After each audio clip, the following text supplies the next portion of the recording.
Olá, estamos começando mais um Doctor Entrevista e o convidado de hoje é o poeta, professor de literatura, Fernando Campos. Fernando, é um prazer ter você aqui conosco. Seja muito bem-vindo, viu? Agradeço mesmo pela presença. Eu que agradeço. Agradeço, inclusive, assim, a toda a Doctor TV, a equipe, né?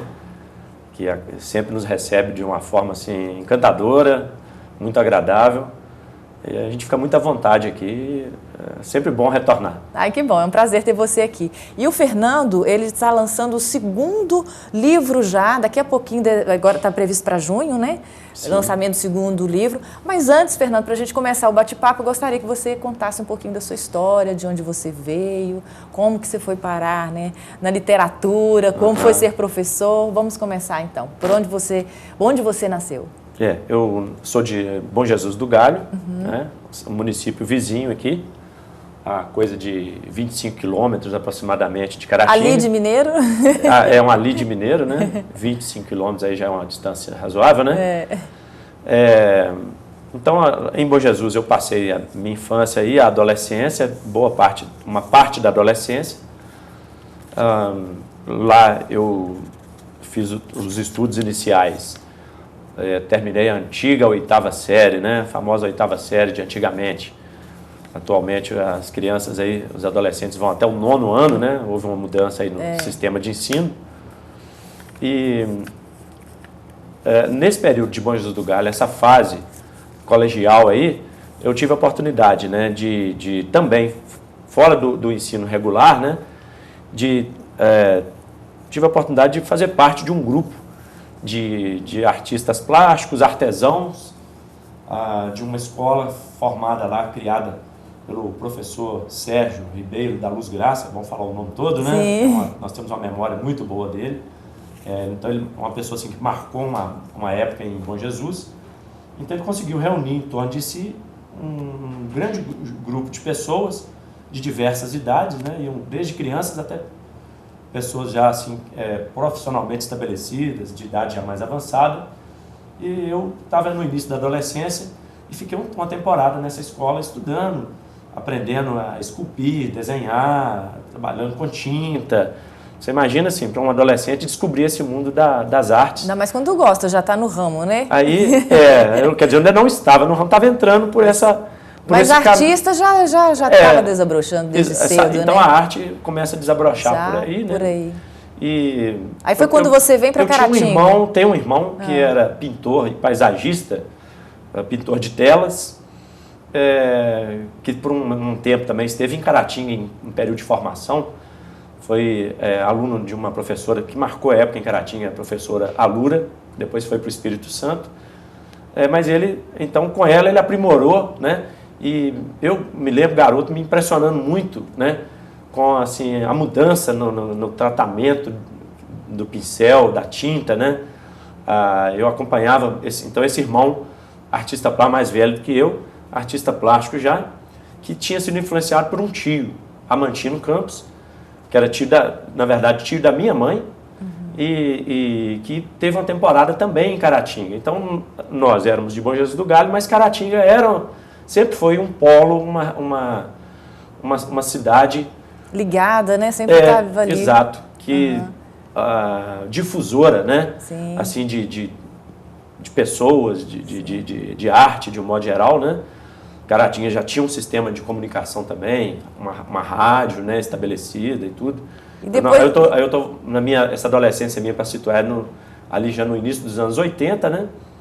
E foi quando você veio para Caratinga, né? Aos 16 anos, não é? Aí por aí, quando eu fiz 16 anos de idade, aí a família se mudou, eu fui junto com a família, inicialmente para Governador Valadares, e de Governador Valadares a gente veio para cá, ficamos um tempo muito curto lá, questão de clima, calor, tudo, uma inadaptação à cidade.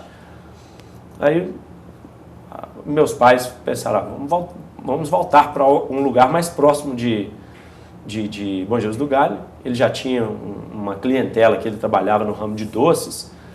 Aí ele resolveu vir para Caratinga e aqui a gente se estabeleceu, e aqui eu vim fazer o meu ensino médio, o 2º grau.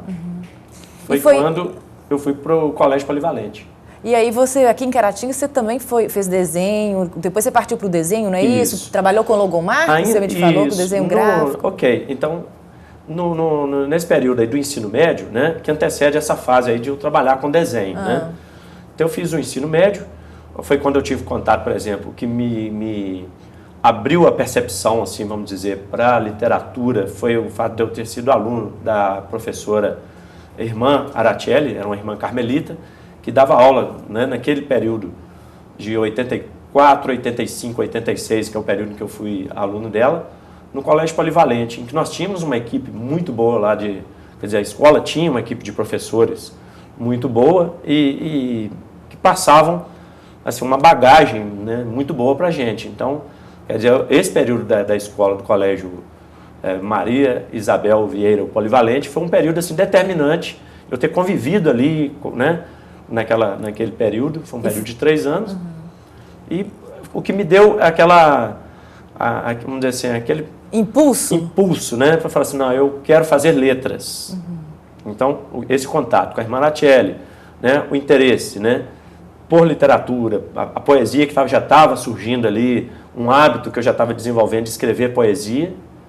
Então, isso aí foi determinante para que eu, né, tomasse essa decisão de fazer o curso de letras. Sim. E nesse período do curso de letras foi o período em que eu trabalhei no ramo de desenho gráfico, prestando serviço, né, para algumas gráficas da cidade. E aí eu também trabalhei na criação de logomarcas para empresas. Sim. Então, quer dizer, eu fui também do desenho, saí do desenho artístico, da pintura em tela, essa coisa toda. Aí eu fui para desenho comercial. Desenho mais comercial, sim. E paralelamente desenvolvendo a literatura, né? Estudando, fazendo a faculdade. Você até me disse que pagou a faculdade já com os desenhos, né? Como artista. Como artista. Graças a essa iniciativa aprendizado lá, né, do professor Sérgio de Bom Jesus do Galho, que me deu, mesmo que do ponto de vista assim, no mercado informal ainda, vamos dizer, um ganha-pão, né? Sim, bacana. Uma profissão que eu tive, que foi determinante para eu poder ter aquela tranquilidade de fazer a faculdade, ter um curso superior, né? Muito legal. E no Brasil, assim, ainda lamentavelmente, muitos não têm acesso, né? É verdade. Então, é isso aí. Fernando, nós vamos dar um tempinho, que nós vamos para o intervalo e daqui a pouquinho a gente volta para continuar esse bate-papo.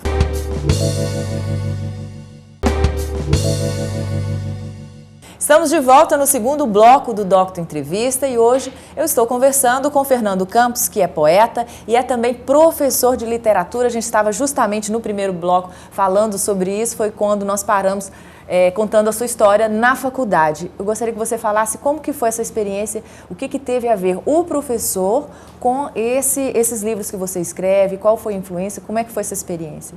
Sim, então... eu mencionei, né, o aspecto aí da profissional, que eu tinha uma profissão que acabou se tornando uma profissão assim, provisória, né? Que eu trabalhei nesse ramo de desenho técnico e com a faculdade veio naturalmente aquela necessidade, era um curso de letras para formação de professor, né? Então veio aquela necessidade de começar a atuar nessa área, né?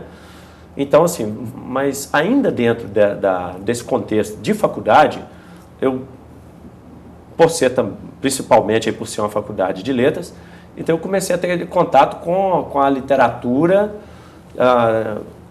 numa visão, vamos dizer, tendo uma visão histórica sobre a literatura em língua portuguesa, a literatura, nós estudamos ela aí na época com o professor Lacerda, a literatura portuguesa feita em Portugal e a literatura feita em língua portuguesa no Brasil. Ou seja, então nós temos essa distinção aí e tanto essa literatura feita, vamos dizer assim, em Portugal como a literatura feita no Brasil, teve ali diversos autores que foram meio que mexendo comigo, porque Quais você citaria? Eu citaria de imediato assim, na literatura portuguesa, o próprio Luís de Camões, né, com o seu grande épico, Os Lusíadas, né,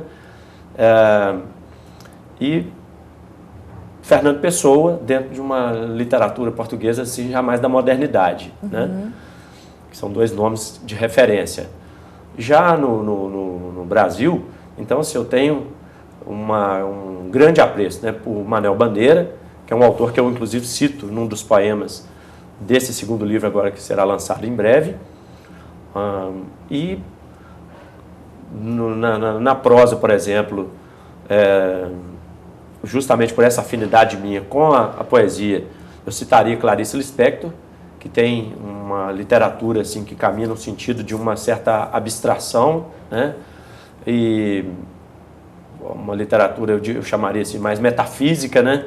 Em que ela faz algumas investigações assim, sobre o interior do ser humano, como a literatura com uma ligação mais próxima, mais íntima com a psicologia, né? Então, mas falando dos sentimentos, do interior das pessoas, do que elas sentem mesmo, as emoções, é isso? Isso, e dessa relação do eu com o mundo, com o exterior, todo, né? Com o todo. O que é esse negócio de estar no mundo? Como é que a gente coloca esse fenômeno, né? Como é que lida com isso? Como é que a gente lida com isso, esse fenômeno do existir, né? Sim. Então, sempre fui muito atraído por isso aí. E nas minhas, vamos dizer, investigações, assim, a partir desse período em que a faculdade propiciou alguns estudos mais profundos, né? Eu acabei, digamos, me distanciando, de certa forma, de uma visão mística religiosa e caminhando para uma visão mais filosófica, mais, vamos chamar assim, mais investigativa mesmo, mais próxima da filosofia, eu diria. Certo? Então, a filosofia como um embasamento, uma trilha, um caminho a se percorrer em busca de respostas para esses enigmas existenciais, né? E que eu, na minha poesia, eu acabo absorvendo isso de uma forma, principalmente nesse segundo livro que eu estou lançando agora. Sim. Isso vai ficar mais visível, claro, mais transparente, mais claro. Você disse que teve uma fase da vida que você não sabia para que lado que você ia, se era romancista. O que te definiu, o que foi crucial? Essa indecisão do ponto de vista, vamos chamar assim, do estilo e do gênero literário, né? Então, por exemplo, eu, na minha prática como professor, e mesmo no período, né, de estudos, eu sentia, por exemplo, o quanto que a linguagem poética, ela me atraía. Então, eu sempre fui mais atraído, como eu disse, por questões assim, mais abstratas, né? Mesmo nas artes plásticas, eu gosto dessa coisa, da força que o abstrato ele traz, né? Então, ao trabalhar, por exemplo, com poesia, eu sentia na sala de aula, por exemplo, na minha prática como professor, eu ficava mais à vontade, né, de trabalhar, por exemplo, trabalhei sempre com conto, com romance, mas a poesia, justamente, eu senti que ela me deixava mais à vontade, né?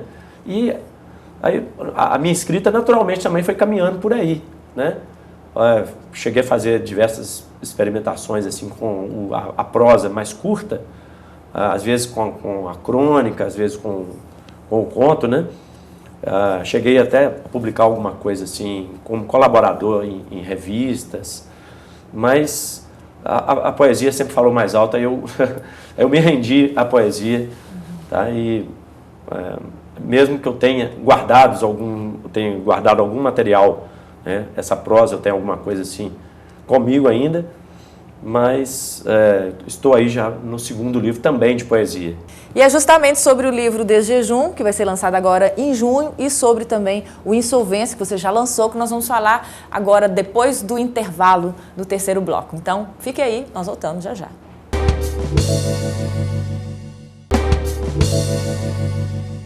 Estamos de volta no terceiro e último bloco do Docta Entrevista. Hoje eu estou conversando com o Fernando Campos, que é poeta, é também professor de literatura. Já lançou um livro, foi em 2015, né, esse livro? Sim. O livro Insolvência, em 2015. Insolvência, Fragmentos de Amor e Morte e um Esboço de Despedida. Agora, em junho, está previsto o lançamento do livro Desde Jejum. Vamos falar primeiro do Insolvência. Fernando, fala um pouquinho do livro, como que foi que surgiu a ideia? Do que se trata também? Isso. Na verdade, esse livro, Insolvência, até esclarecendo a palavra, né? A palavra, na verdade, eu transportei, né? De um ambiente jurídico. Essa é uma palavra que a gente vai encontrar no direito ligado a empresas, né? que é um estado de uma empresa que se encontra em dívida. No mercado ela tem ela está em débito, ela tem os seus credores. Está sem condição de pagar? Ela está né? sem condição de pagar. Então, ou seja, para traduzir uma outra linguagem também desse campo aí econômico, seria uma inadimplência. Mas eu peguei essa palavra e trouxe para o âmbito da relação, né? Porque eu tenho nesse texto aí uma espécie de monólogo, digamos assim, uma espécie de discurso amoroso, em que um eu lírico, quer dizer, aquela voz que está falando ali no texto, ele fala com o ser amado. Mas é uma relação marcada por conflitos, por trocas, e trocas que às vezes elas não são compensatórias, vamos dizer assim, né? Então ele tem esse segundo título do livro aí, que praticamente ele é um elemento descritivo, mais do que o próprio texto em si, interno, né? Que o texto interno ele busca é um exercício de linguagem, que o desafio meu foi fazer o quê, né? Fazer um texto minimalista, em que eu, diferentemente de outros livros que eu já escrevi, alguns até não publicados, em que eu falei muito, digamos assim, o poeta usou e abusou das palavras. Em Insolvência, a proposta foi usar o mínimo para falar de algo que é amplo. Sim. Então, esse foi o desafio lançado. Foi um livro relativamente escrito num tempo curto, não tão... Por exemplo, o Desjejum, que é o livro que vai ser lançado agora proximamente, já foi um livro que levou mais tempo para ficar pronto. Então, ele teve uma gestação longa. Quando que você começou a fazer? Eu comecei a escrever os primeiros textos no ano de 98, terminei de escrever o grupo de textos que compõem o livro no ano de 2004, sendo que posteriormente, na fase de acabamento do livro, eu acabei fazendo alguns pequenos acréscimos. Devo ter acrescentado uns 2 ou 3 textos de produção mais recente, que eu achei que dialogavam bem com os textos que já existiam, certo? Então são duas experiências, né, diferentes. E por que o primeiro livro com a busca da síntese, que foi escrito posteriormente, mas publicado primeiro, né? E agora o Desjejum, que traz essa ideia de uma refeição. O Desjejum, né, é aquela primeira refeição do dia, como se fosse um café da manhã, mas ali um café literário, né? Ou seja, o próprio título já é uma metáfora para um alimento. Então, um alimento constituído em palavras, tem um discurso poético, né? Que eu espero que o leitor se identifique, ele acabe se encontrando dentro dos textos, né? Digamos que o leitor não se identifique com o texto, mas provavelmente ele vai se identificar com outros, né? Dada a variedade de temas que estão dentro do segundo livro. Sim. E de quem é a capa? A capa de um grande amigo, né? O pintor, artista plástico Paulo Vieira, que é um contato assim, muito gratificante poder conviver com ele já desde o final dos anos 80. Então, assim, um dos artistas plásticos com quem eu convivo aqui na cidade. Atualmente ele mora no Rio de Janeiro, tem um trabalho desenvolvido lá. E ele generosamente aí permitiu, né, que eu utilizasse aí nessa capa uma imagem dele, e ele contribuiu inclusive na feitura da capa, né? O design da capa é dele também. Eu gostaria que você falasse um pouquinho do conteúdo dele. Estou vendo aqui, lendo algumas coisinhas, mas eu gostaria que você destacasse algo que você gostaria, assim. Outra coisa, eu diria também que além dessa capa belíssima, né, do Paulo Vieira, tem uma obra dele aqui, um retrato que ele intitulou aí o Leitor, né, uma referência até que não deixa de ser um convite para o próprio leitor, né, ao encontrar o livro, ele já se identificar a partir da capa. Espero, então, que seja um elemento identificador para o leitor. E estou aqui também, dentro do livro, eu estou ladeado, né, por 2 caratinguenses aí, que hoje são pessoas da minha estima também, assim como o Paulo Vieira. Um é o Marcos Vinícius Teixeira, que é professor da Universidade Estadual do Mato Grosso do Sul, que fez o prefácio também, né?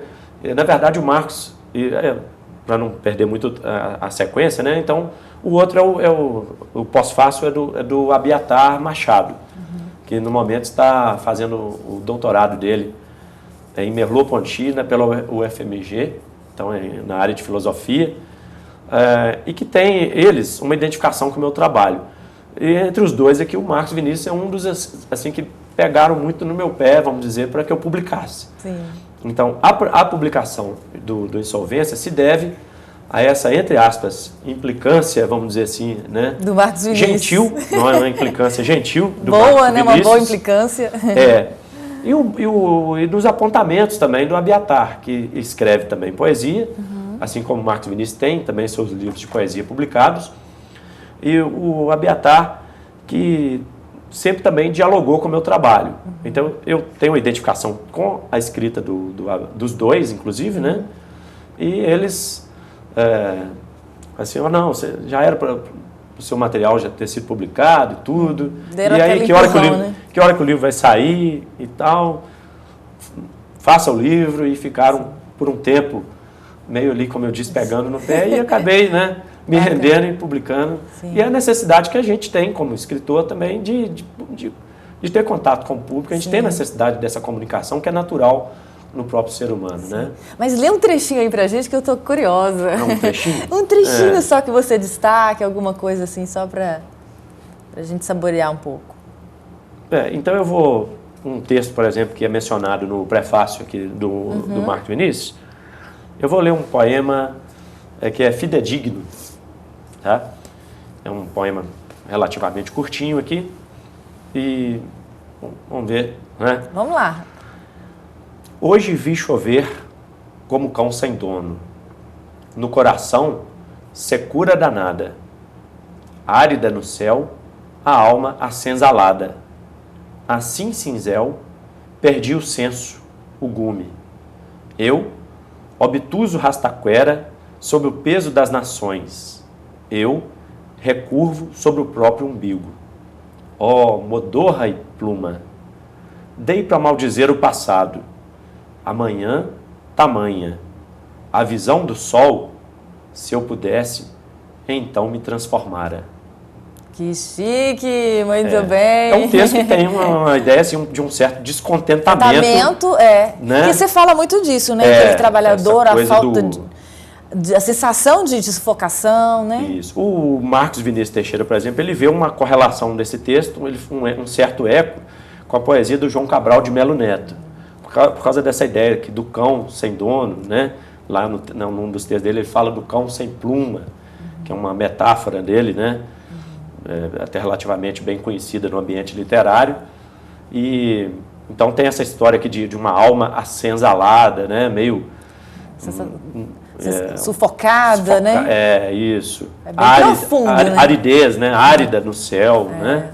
Uma certa modorra e pluma. Então ele tem essa coisa. Tem outros textos aqui mais leves, com uma linguagem, né, um pouco mais, vamos dizer assim, transparentes, né? Sim. Está previsto para quando então, Fernando? Para o dia 8 de junho, no Casarão das Artes, que novamente está cedendo o espaço. Né, ontem a gente acabou de fechar essa data, né, com a equipe lá, o Américo, o Vinícius e a Irene. Então eles acharam que a data é uma data propícia e a gente está convidando o público aí a comparecer, né, na noite do 8 de junho, antecedendo aí as festas aí do aniversário da cidade de Caratinga. Então a gente está na agenda. Do dia 8. Dia 8. Então isso. Marca aí. As que horas? Já tem horas marcadas? 19h30. 19h30 no Casarão. Aliás, com a promessa aí, já o fechado compromisso, a presença do Natan Vieira. Ah, que bom. Que vai fazer um som, vai fazer uma música, vai tocar. Show, muito bom. Então, sucesso para você. Isso. Que dê tudo certo lá na inauguração, no lançamento, vai ser show de bola, estaremos lá cobrindo sim. É só lembrar a gente no dia, na semana lá que estaremos lá, tá bom? Vai divulgar e distribuir os convites para, né? Para o pessoal todo aí. Usar a mídia aí para poder também, a internet, que hoje é um espaço rápido, né, de comunicação, sim, com certeza. É o WhatsApp, o Facebook. É isso aí. Né? Fernando, sucesso então. E eu espero que você tenha gostado do nosso bate-papo e eu te espero no próximo Doctor Entrevista. Até lá!